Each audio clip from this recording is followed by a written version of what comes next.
샬롬. 오늘도 하나님 말씀 앞에 나오신 여러분을 주님의 이름으로 환영합니다. 우리 함께 기도하도록 하겠습니다. 하나님, 오늘도 우리의 심령에 위로와 평안과 기쁨을 허락하여 주시옵소서. 하나님의 말씀을 통해서 세상이 줄 수 없는 그 기쁨과 영혼의 평안과 또 구속에 대한 확증을 오늘 다시 한번 확인하고 하나님 앞에서 하나님 자녀로서의 누릴 수 있는 놀라운 하늘의 축복으로 오늘 이 시간 채워 주시옵소서. 이 모든 말씀 예수님의 이름으로 기도했습니다. 아멘. 오늘 함께 살펴볼 말씀은 로마서 15장 1절에서 13절입니다. 로마서 15장 1절에서 13절 본문이 길기 때문에 설교를 함께 나누면서 낭독해 드리도록 하겠습니다. 로마서가 1장부터 16장까지 되어 있죠. 16장이 대부분 인사로 이루어져 있기 때문에 사실상 바울의 논지의 결론부에 해당하는 것이 오늘 우리가 함께 묵상하게 될 15장입니다. 여러분, 바울이 믿는 복음과 예수님의 그 복음은 어떤 차이가 있을까요? 예수님은 가장 큰 율법으로 하나님을 사랑하고 내 이웃을 내 몸과 같이 사랑하라 라고 말씀하셨습니다.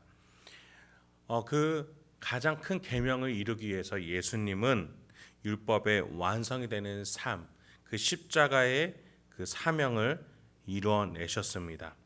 그 속에서 대속과 속량의 그 사랑을 이루어내셨죠.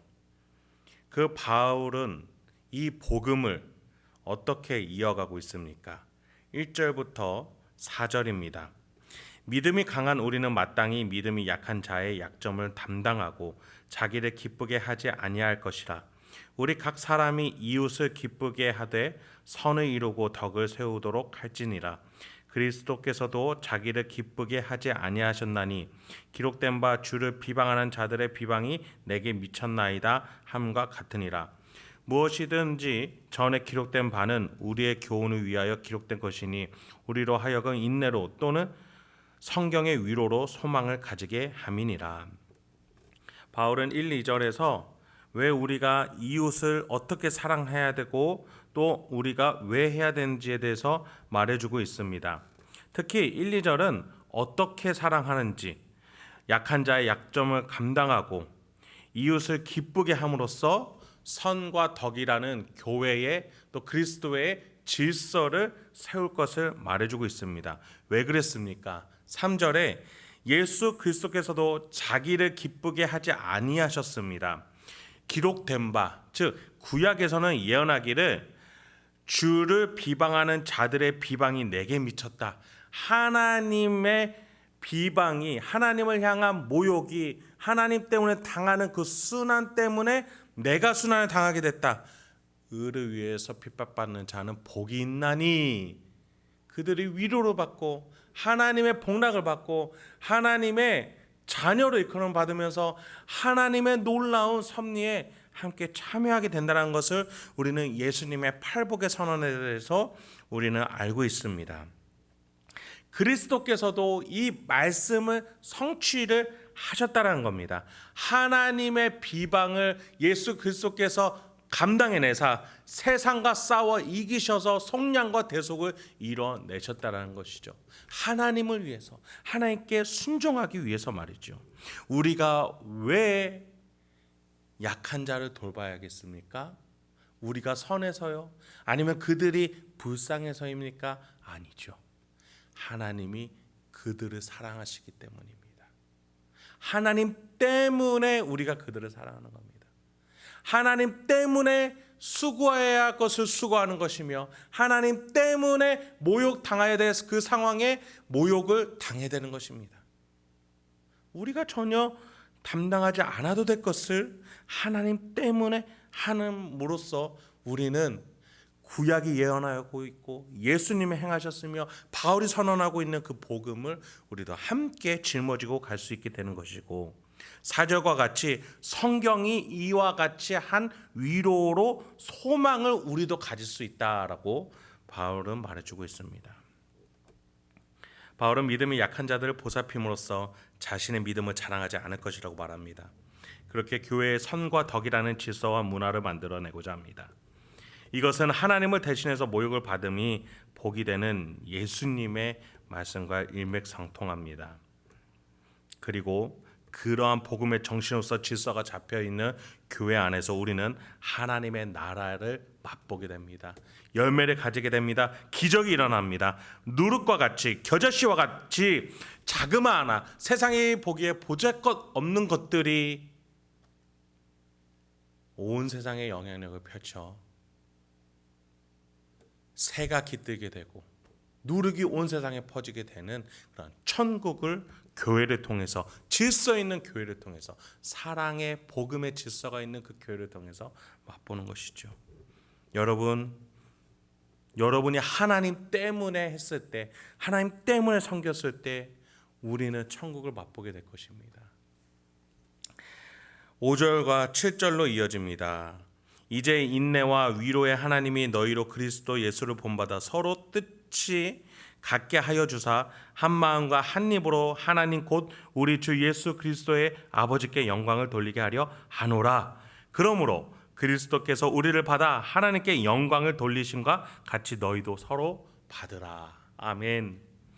바울은 이런 복음의 정신으로 질서와 덕이 있는 교회를 세워가기 위해서 서로 받으라라고 말해주고 있습니다.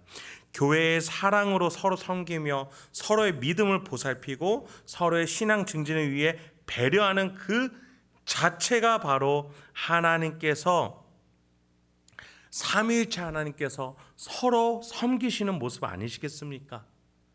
우리가 하나님의 모습을 닮아가는 이곳이 바로 천국이 되는 것이죠. 성부 하나님이 예수님을 향해 내 사랑하는 아들이라 말씀하셨습니다. 그리스도는 아버지 하나님의 영광 위에 순종하셨습니다. 성령 하나님은 성부의 뜻과 성자의 구속을 증거하시기 위해 지금도 말할 수 없는 탄식으로 기도하시면서 섬기고 계십니다. 그렇게 삼위일체 하나님의 사랑의 섬김 속에 예수 그리스도가 함께 계신 그 삼위일체 속에 우리가 한 몸으로서 있기에 우리가 하나님의 형상을 닮을 수 있고, 그 안에서 아버지를, 또 그 안에서 예수 그리스도를, 그 안에서 성령 하나님으로 우리는 하나가 되어 섬길 수 있는 것입니다. 그렇기 때문에 바울은 유대인과 이방인이 복음 안에서 하나가 될 수 있다라고 말해주고 있는 것입니다. 8절과 9절로 이어집니다. 내가 말하노니 그리스도께서 하나님의 진실하심을 위하여 할례의 추종자가 되셨으니 이는 조상들에게 주신 약속들을 경고하게 하시고 이방인들도 그 긍휼하심으로 말미암아 하나님께 영광을 돌리게 하려 하심이라.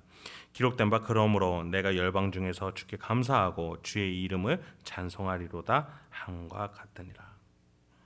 예수 그리스도께서는 율법을 가진 자들을 구속하시려고 유대인으로 태어나셨습니다. 하나님의 약속의 성취를 위해서 유대인으로 태어나셨습니다. 그 언약의 성취를 위한 순종으로 인간이 되신 것이죠. 이 언약의 성취는 이방인들이 보기에 소망을 갖게 했습니다. 하나님이 약속하신 그 언약을 이루기 위해서 예수가, 그 시인이 인간이 되셨구나. 그렇다면 구약에서 약속하고 있는 열방을 향한, 만민족을 향한 언약들은 그럼 어떻게 되겠는가? 성취되겠구나. 하나님은 우리도 믿을 수 있겠구나. 용기를 갖게 되는 것입니다. 10절과 11, 12절이 그 언약을 말해주고 있습니다. 또 이르되 열방들아 주의 백성과 함께 즐거워하라 하였으며 또 모든 열방들아 주를 찬양하며 모든 백성들아 그를 찬송하라 하였으며 또 이사야가 이르되 이새의 뿌리 곧 열방을 다스리기 위하여 일어나시는 이가 있으리니 열방이 그에게 소망을 두리라 하였느니라. 바울은 유대인과 이방인이 이렇게 하나가 되어야 하는 이유는 하나님이 약속하셨기 때문이라고 말해주고 있는 겁니다. 우리가 서로 섬겨야 되는 이유는 하나님이 그렇게 작정하셨기 때문입니다.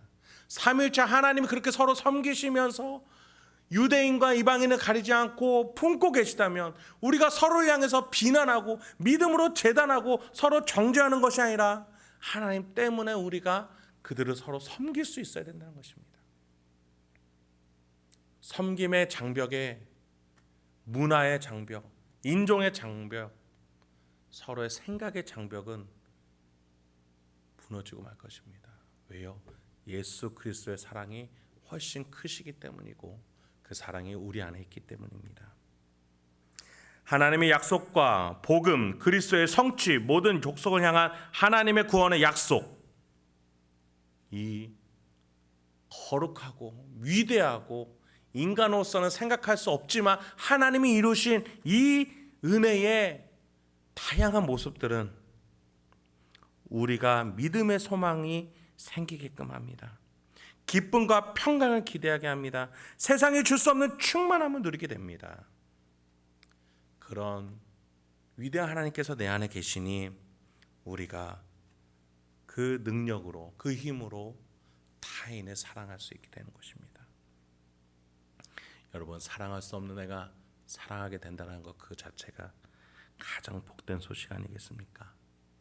사랑이 없어 메마른 인생이었지만 그 복음으로 이제 그 사랑이 샘솟으니 소망이 생기니 살아갈 의욕이 생긴다는 것, 그것이 가장 큰 복락, 가장 큰 복음 아니겠습니까? 그렇습니다. 우리 안에 그 놀라운 하나님의 섭리의 복음, 그리스도의 십자가, 성령의 동행이 우리 안에 있는 줄 믿습니다. 그래서 우리는 그 누구라도 사랑할 수 있습니다. 그런 고백으로 바울이 말한 것처럼 우리 13절을 함께 우리의 고백으로 삼으면서 읽으며 오늘 이 시간을 마치도록 하겠습니다. 함께 읽겠습니다. 소망의 하나님이 모든 기쁨과 평강을 믿음 안에서 너희에게 충만하게 하사 성령의 능력으로 소망이 넘치게 하시기를 원하노라. 하나님, 오늘도 우리에게 귀한 말씀 허락해 주셔서 감사합니다. 우리 안에 소망이 없고 사랑이 없는 메마른 죄인이었습니다. 우리의 고집을 내려놓게 하소서, 우리의 한계를 내려놓게 하소서. 하나님은 하실 수 있습니다. 그리스도의 사랑은 놀랍습니다. 성령의 증거는 놀랍도록 우리에게 증거해주고 있습니다. 우리가 우리 자신을 내려놓고 하나님께 내 심령, 내 의지, 내 자유, 내 주장을 내려놓고 하나님의 것들, 하나님의 섭리, 하나님의 기적을 받아들입니다. 우리가 사랑할 수 있는 자로 변화시켜 주시옵소서. 복음이 충만하게 하여 주시옵소서. 우리 안에 사랑이 넘치게 하여 주시옵소서. 그래서 우리 교회가, 내가 섬기는 그곳이 천국이 되게 하여 주시옵소서. 성삼위일체 하나님이 역사하시는 그런 공동체가 되게 하여 주시옵소서. 우리가 이곳에서 천국을 맛보고 정말 진짜 본향을 향해서 나아갈 때까지 이 공동체 안에서 내가 천국을 계속해서 맛보며 복음을 실현하면서 하나님의 나라를 실현하면서 이 땅에서 우리 동역자들과 사랑하면서 살아갈 수 있도록 주여, 우리 행복한 교회 성도님들과 저를 붙잡아 주시옵소서. 이 모든 말씀 살아계신 예수님의 이름으로 기도했습니다. 아멘.